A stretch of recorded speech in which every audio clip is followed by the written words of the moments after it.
Hey guys, Mercurial here, and welcome to my Rogue Assassination PvP guide. Now, I decided to make this guide because I've been playing Assassination and even Combat pretty thoroughly in PvP, so this is not directed towards PvE players.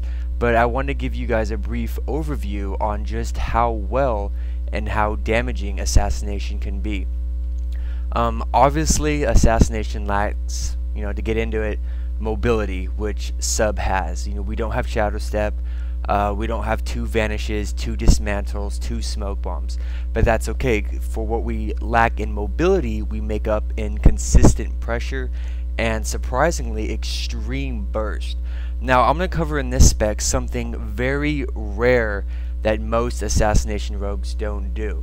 It's a type of build, enchanting, reforging, the correct trinkets, that enables you to put out so much pressure, so much burst, that literally in world PvP, in battlegrounds, sometimes even arena, your opponents will just drop.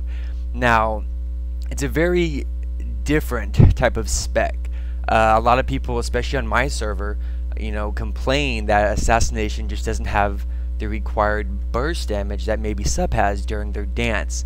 But after testing quite a few things out and spending a lot of money on reforging and respecking, I've come to a conclusion and a build that works very well and has a lot of damaging potential, and overall will make Assassination a lot more enjoyable.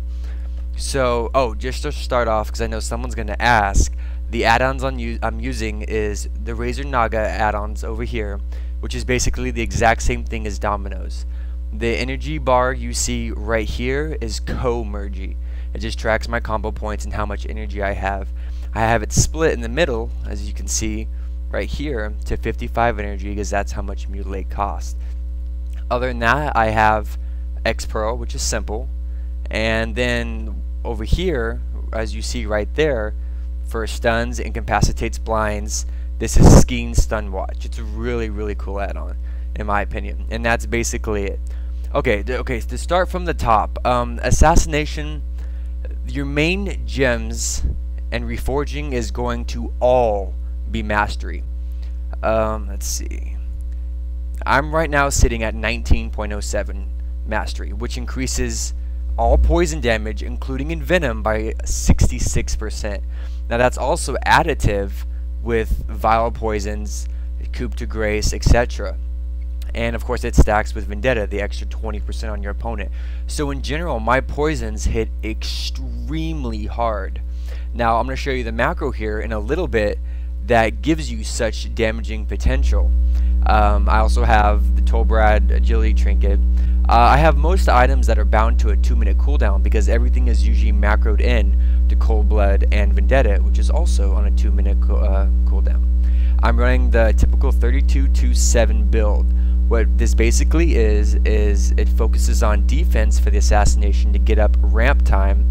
That's why I have Blackjack, so I can start off, opening with a Garrode, a Mutilate, a Rupture, to start getting the venomous wounds ticking. And then everything else is just simply, defensive base.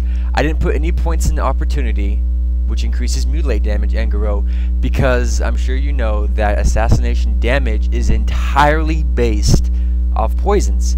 There is no point to having, agility, which, yes, it does increase a little bit of your envenom damage, but mastery is where it's at. When mastery outscales agility in Assassination spec, of course you'd want to go as much mastery as you can, since all of your damage is basically based around poisons. Now, sadly, poisons do not crit 200% like everything else does now, and hopefully that will be fixed, but for now we're just going to have to deal with it. Okay, now the spec I'm going to show you is basically, out of all the gems, enchants, and reforging, you want as much mastery as you can. Don't worry about having too much resilience, maybe at least 3k, because also in Assassination you have tanking capabilities, improved over sub and combat as deadened nerves and the improved recoup rate, so you have some nice life regen as well as some reduction in damage taken. And not to mention you have Blackjack to help with your openers. Now usually, of course your enchants is going to be always Landslide main, and Pyrium weapon chain for your offhand, and you must have at least 5% hit. Now the damaging potential of this spec is the most powerful in, of course, Battlegrounds and World PvP. I'm not too much a fan of Arena because I don't like a strictly controlled environment, you know, where I can't do this or I can't do that, or I have a limited room of play. I'm not really too for that. I'm used to World PvP. I'm used to, you know, Battlegrounds, unleashing whatever I can, all the way since back from vanilla. Just Arena hasn't been too much of my thing, but of course I have to do it to get the conquest points.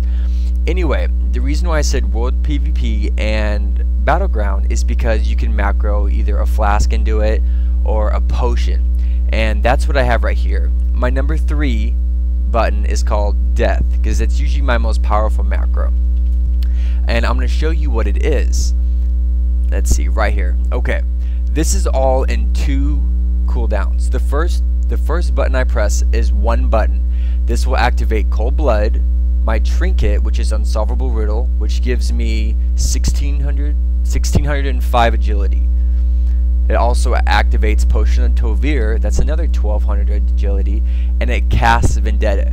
Now Cold Blood, Unsolvable Riddle, and Potion of the Tovir is on 1 GCD because it stacks with Vendetta. Vendetta is the only button that you press that actually triggers the global cooldown. So what you'd want to do is have 5 stacks of Deadly Poison and 5 combo points, and then activate this macro, which is my 3, so it pops all of these at once, and then my next attack would be envenom for the crit. Now, true, you cannot use Potion of Tovir or any other flask or an arena, but that's okay. You can still use your trinket, and if you're an orc, you can also use your racial, which adds more attack power, I think 1200 more. So basically this is an extreme amount of burst. So I'm just going to do a little test on the targeting done. I'm sorry I don't have any PvP actual footage. I do have a video of a 56k envenom crit on a player, but I'm just going through a basic rundown of this spec. I'm still testing it out further, so there's a couple items I need to get that will probably just make Assassination so powerful in terms of burst that it will literally override any spec or class combo. It's really amazing. There's 2 factors. As you know, Assassination has limited control over, you know, Sub. Sub has more of a control based, and usually controlling a fight will guarantee you a win. If you can control your opponent, you will most likely have, you know, the ability to defeat them because you can keep them under your control. But there's also a point where so much damage at once or so much pressure at once will override any control the opponent has. I mean, if you're just taking hits, you know, and maybe healing through it if you're a healer, and all of a sudden you get hit by a, you know, a 50,000 or a 60,000 hit, you know, you're gonna kind of like jump and be like, whoa, you know, it kind of makes you panic. So I'm gonna go through the basic rundown of this spec in damage wise. Just pay closely attention to the damage on this side, and it'll be some pretty good numbers. I'm gonna use everything, get 5 combo points and full stacks of Deadly Poison, and I'm going to use the macro and then envenom, and then just watch the auto attack damage after that.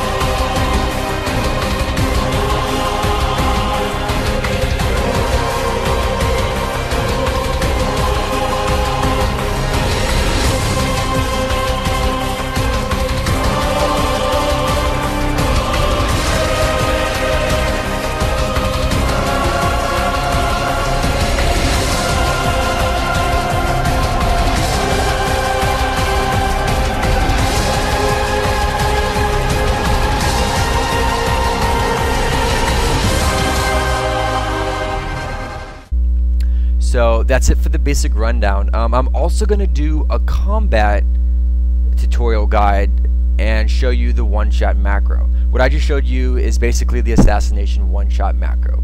And if you go out and you try it, it will put out so much pressure and you're not going to even believe it. But anyway, I'm going to be doing a combat one too, just to give some additive thought put on it, because I see not a lot of people have a combat rogue PvP guide or video. So I wanted to make an updated one. The only thing I'm waiting on is getting my new combat weapons, and so I can go ahead and thoroughly test it out. Combat PvP does have a one-shot macro. I've tried it and tested it, and it works great. So I can't wait to show you guys this. But yeah, hopefully you enjoyed this small little assassination video, and hopefully you enjoy it, and you try it out and you find it to your liking. Now, if you're worried about reforging and gemming because you play sub and you don't want to waste all that money to lose all your stats, don't really worry too much about it, because with the unheated warning nerf, I mean, the basic spec now for subtlety is probably hemorrhage spec, which allows you to pump out more finishing moves, eviscerates, and keep the damage consistently. And of course, you still have a tremendous amount of burst within Shadow Dance. Also, because my mastery is so high, my executioner mastery for sub increases the effectiveness of slice and dice, eviscerate, rupture by 47%, which is a lot during a dance. And remember, in sub, when you dance, if you use eviscerate, you have the find weakness to buff on it. For those of you who didn't know, the unhitting warning nerf was changed. The tooltip is still wrong. It says your melee attacks have a chance to increase your weapon damage by 680 for 10 seconds. That was actually changed from 680 weapon damage to just raw 1900 attack power. What it actually was, 680 weapon damage was equivalent to 9,500 attack power. So essentially, when that trinket procced, that's why your ambushes or backstabs could crit so hard. It was like adding 9,500 attack power to your ambush, to your backstab, to whatever. And because all of sub's moves are really based around weapon damage, it was a tremendous upgrade. But now that it's been changed to just a raw 1900 attack power, I'm not too much of a fan of sub anymore for the backstab spec. I've really gone hemorrhage, and I found actually a one-shot macro in that spec, which is extremely overpowered, I have to say. But I'll show those later to you guys. But anyway, that's the sub rotation, or the assassination rotation. I'll show it one more time since I have everything back up. To get this guard out of my way, I'll do it to this guy, to this dummy. But it's a great spec. It provides tremendous amount of damage, and it's a lot of fun. I mean, it's so much damage at once. It's absolutely mind-boggling. So, but anyway, I hope you guys enjoy and you try it out and you like it. Maybe for those of you who kind of quit assassination, you kind of come back to it and get the feeling back. Alright guys, this is Merc, and I'll be releasing this and probably an assassination PvP video and a combat one. So please stay tuned, and if you like, subscribe, rate, and hopefully I can keep pumping out more videos for you guys. Alright, take care.